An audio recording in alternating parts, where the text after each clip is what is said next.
7 6 5 4 3 2 1 எங்கள் பேப்பர் படியன்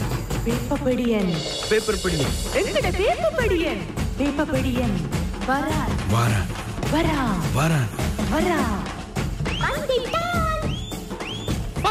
வந்துட்டேன் இனிய காலை வணக்கம். தமிழ் பேசும் மக்கள் எல்லோருக்கும் அண்ணா, உங்களுக்கும் வணக்கம் அண்ணா. வணக்கம். எப்படி இருக்கிறீர்கள் அண்ணா? நலம். நீங்கள் எப்படி? நல்ல சும்மா இருக்கிறேன். எப்படி என்ன மாதிரி என்னென்ன பத்திரிகைகள் எடுத்து படிக்கிறோம், சமூக வலைத்தளங்களா இருக்கலாம், பாராளுமன்றத்திலேயாக இருக்கலாம், எல்லா இடங்களும் இந்த பட்டலந்த சித்திரவதை முகாம் பெட்டி தான் பேசுறாங்க. ஒரு பேசும் பொருளா போயிட்டு தானே நானும் தேடி படிக்கிறான். இந்த வார இறுதியில வீக்கெண்ட்ல சும்மா இருந்த நேரம் இந்த பட்டலந்த சித்திரை முகாம் இதற்குள்ள என்ன நடந்தது, இதற்கு யாரு காரணம், என்ன பின்னணி என்று சொல்லி தேடி நிறைய விஷயங்களை ஆராய்ந்து படிச்சேன். சித்திரவதை முகாம் இப்படித்தானே இப்ப 25 ஆண்டுகள் கிடப்பில் இருந்திருக்கு. ஏற்கனவே இதை பற்றி அறிக்கை சமர்ப்பிக்கப்பட்டது. அப்பவே நிறைய எதிர்க்கட்சிகள் நிராகரித்தனவாம். இல்ல இந்த விசாரணை குழு அரசியல் நோக்கத்தோடு இந்த விசாரணையை மேற்கொண்டிருக்கிறது, நியாயமான விசாரணை நடக்கல, அதனால ஏற்றுக்கொள்ள முடியாது என்று இப்போது ஆளுங்கட்சியில் இருக்கிறவர்கள் கூட இதுக்கு முன்னதாக அவர்களும் பாராளுமன்றத்தில் பல ஆண்டுகளா இருக்கிறார்கள் தானே, ஒரு வார்த்தை கூட கேட்கலையாம். இந்த பட்டல அந்த ஆணைக்குழு அறிக்கையை கொண்டு வாங்க விவாதம் செய்யணும் என்று கேட்கலையாம். நாங்களே இவ்வளவு காலத்துக்கு இது தெரியாம நிறைய பேர் இருந்திருக்காங்க என்ன நடந்தேன்னு சொல்லி. இப்ப ரணில் ஐயா அதுக்குள்ள சிக்குவாரா என்ற கேள்விக்குறி இருக்கிறது என்னமோ தெரியல. ஒரே ஒன்றை நிகழ்த்தினார். அதுல அவர் சொல்லியிருக்கார், இல்ல இதுக்கு எனக்கு சம்பந்தம் கிடையாது, அதுல போலீசாருக்கு வீடுகளை வழங்கியது மட்டும்தான் என்னுடைய வேலையா இருந்தது. அந்த காலத்துல அவர் அமைச்சரா இருந்தார். போலீசாருக்கு வீடுகளை வழங்குற வேலை திட்டம் என்னிடம் ஒப்படைக்கப்பட்டது, அதைத்தான் பார்த்தேனே ஒழிய மற்றபடி இந்த மாதிரியான குற்றச்சாட்டுகள் எல்லாம் சும்மா அரசியல் சேறு பூசுற வேலை. அந்த நேரத்துல தேர்தலை இலக்கு வைத்து மேற்கொள்ளப்பட்ட ஒரு ஆணைக்குழு அறிக்கை அமைது என்று சொல்லி நிராகரித்திருக்கிறார். அதான் இன்னைக்கு பிரதான தலைப்பு வந்து கிடக்க பார்ப்போம். சாட்சியாளராகவே அழைக்கப்பட்டேன், பட்டலந்த அறிக்கையை முற்றாக நிராகரிக்கிறேன். முன்னாள் ஜனாதிபதி ரணில் விக்ரமசிங்க அறிவிப்பு. 2000 ஆண்டு முதல் ஜேவிபி உட்பட எந்த கட்சியும் விவாதத்தை கோரவில்லை. போலீசாருக்கு வீடுகளை வழங்கியதை தவிர வேறு எந்த தொடர்பும் எனக்கில்லை. 1988 ஆண்டு அதே மாதிரி 1990 ஆண்டுகளில் ஜேவிபியால் முன்வைக்கப்பட்ட பயங்கரவாத செயற்பாடுகள் தொடர்பிலும் அறிக்கையில் குறிப்பிடப்பட்டுள்ளது என்ற செய்தி இன்றைக்கு பிரதான தலைப்புச் செய்தியாக வந்திருக்குது. ரணில் ஐயா கூறிய விஷயங்களை போட்டிருக்காங்க.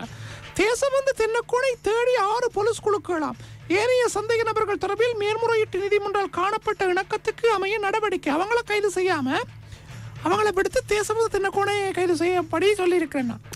என்னடா அவரே பிடிக்க முடியல, இவர்களை பிடிச்சு வச்சு என்ன செய்ய போறீங்கன்ற மாதிரி.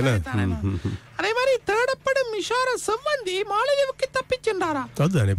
தீவிர அவதானம் விசாரணைகள் தொடர்கின்றன. எப்படி என்ன போயிருப்பா ஒரு புது தகவல் ஒன்று வெளியா இருக்கு. போனாலே கடந்த காலத்தை போன்றே பயணிக்கும் பட்டலந்த விவகாரம் சர்ச்சை குறித்து விமல் வீரவன்ச தெரிவிச்சிருக்கிறார். 2 நாள் விவாதம் மேற்கொள்ளப்பட்டிருக்கு தானே, ஏப்ரல் மாதம் 10ஆம் தேதி ஆரம்பமா இருக்கு. ஓகே, அதுல என்ன நடக்க போகுது? ரணிலை கைது செய்யுங்கள் முன்னணி கட்சி தெரிவிச்சிருக்கிறது. சாதாரண தர பரீட்சை இன்று ஆரம்பம். மாணவர்களுக்கு என்னுடைய வாழ்த்துக்களையும் தெரிவித்துக் கொள்கிறேன். இப்ப எக்ஸாம் காலக்கெல்லாம் போயிருப்பாங்க, ரெடியாகி போயிருப்பாங்க. எனவே சந்தோஷமா பரீட்சைக்கு முகம் கொடுங்க, நீங்க பதட்டப்படாம. என்னன்னா நாடளாவிய ரீதியில 3663 பரீட்சை மத்திய நிலையங்களா 3663 பரீட்சை மத்திய நிலையங்கள் காணப்படுகிறது. உள்ளூராட்சி மன்ற தேர்தலுக்காக இன்று முதல் வேட்புமனு தாக்கல் வியாழக்கிழமை வரை மேற்கொள்ளலாம். சரியான தகவல்களை சமர்ப்பிக்குமாறு ஆணைக்குழு கோரிக்கை. வியாழன் மட்டும் டைம் இருக்குது. அதே மாதிரி அரசாங்கத்தால் கட்டுப்படுத்த முடியாத அளவுக்கு பாதாள குழுக்களின் செயற்பாடுகள் தீவிரமாம் நாட்டில். சம்பிக்கிறனவுக்கு குற்றச்சாட்டு. சட்டம் அதிபரால் குற்றவியல் வழக்கை தாக்கல் செய்ய முடியும் என்று முன்னாள் மனித உரிமை ஆணையாளர் சொல்லியிருக்கிறார். இந்த பட்டலந்த விசாரணை ஆணைக்குழுவின் அறிக்கையின் பரிந்துரைகளுக்கு அமைய சட்டமா அதிபர் திணைக்களம் குற்றவியல் வழக்கை தாக்கல் செய்ய முடியும் என்று அந்த செய்தி தொடர்ந்து சொல்லுது. ஆனால் ரணில் விக்ரமசிங்க முன்னாள் ஜனாதிபதி என்ன சொல்றாருண்டா, ஒரு அறிக்கை வழியாக 25 ஆண்டுகள் சும்மா கிடப்புல கிடந்து 25 ஆண்டுகளுக்கு பிறகு எடுத்து வச்சு அதை பற்றி விவாதம் செய்ய போறோம், அதை அப்படி செய்ய போறோம், இதை அப்படி செய்யறோம்னு உலகத்துல எங்கேயுமே நடந்தது கிடையாது. இங்கதான் இந்த அதிசயம் நடக்குதுன்ற மாதிரி சொல்றேன். அப்படித்தானே அதிசய நாடு தானே. அதே மாதிரி பட்டிலிருந்து அறிக்கை தொடர்பில் ஏப்ரல் 10 முதல் விவாதம் நடைபெற போதாம். ஏப்ரல் 10 வசந்த சமரசிங்க சபையில் தெரிவிச்சிருக்கிறார். 2 நாட்கள் விவாதம் நடைபெறும். விஜயகுமார் துங்க உட்பட முக்கிய படுகொலை அறிக்கைகளை சமர்ப்பிப்போம் சாமர சம்பத் எம்பி தெரிவிச்சிருக்கிறார். உளம் இன்றைக்கு வீரகேசரி பத்திரிகை முற்பக்கத்தில் வெளிவந்த செய்திகளை நான் தினக்குரல் பத்திரிகை எடுத்து படிக்கிறேன். இன்றைக்கு பிரதான தலைப்புச் செய்தி இந்த பட்டிலிருந்து சித்திரவை முகாம் குறித்த செய்திதான் வந்திருக்குன்னா குற்றச்சாட்டுகளை நிராகரிக்கும் ரணில் என்ற செய்தியோடு அந்த செய்தி தொடர்ந்து செல்லுதுன்னா. சரி, அதே மாதிரி ரணில் சஜித் தரப்பு விவாதம் நடத்த விரும்பவில்லையாம். என்னென்றா இந்த பட்டிலிருந்து அறிக்கை தொடர்பாக பாராளுமன்றத்தில் விவாதத்தை நடத்துவதற்கு ஐக்கிய தேசிய கட்சியும் ஐக்கிய மக்கள் சக்தியும் விரும்பவில்லை என்று சொல்லப்பட்ட செய்தி வந்திருக்கிறது. ஆளுங்கட்சி அப்படி சொல்லி இருக்கு.